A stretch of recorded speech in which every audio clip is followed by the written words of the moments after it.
अभी देख रहे हैं आप सब चकाचक न्यूज। आप सबको हम बता देते हैं कि भोजपुरी की सबसे पहले खबर आता है चकाचक न्यूज़ पे। तो आप सब सब्सक्राइब लाइक शेयर कीजिए। आप सबको एक अपडेट दे देते हैं भोजपुरी के, जो आप सब ध्यान से देखिएगा, ध्यान से सुनिएगा, वीडियो लास्ट तक देखिएगा। आप सबको हम बता देते हैं कि अरविंद अकेला कल्लू जी का एक गाना आ रहा है जो 25 तारीख को, जो काफ़ी ख़तरनाक गाना है।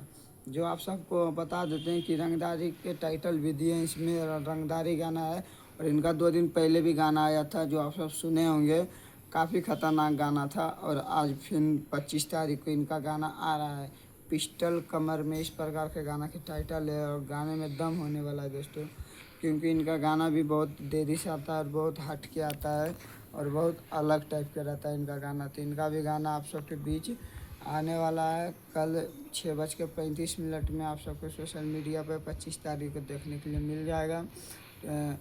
तो आप सब जाके देखिएगा। और JMZ ग्लोबल म्यूजिक भोजपुरी पे आप सबको ये गाना सुनने के लिए मिलेगा। और काफ़ी अच्छा गाना लगता है ये सब, जो भोजपुरी में कुछ अलग से अलग करते हैं तो देखने में भी अच्छा लगता है, सुनने में भी अच्छा लगता है। बाकी बात आप सबको ये अपडेट कैसा लगा नीलकमल, तो आप सब कमेंट बॉक्स में बताइए।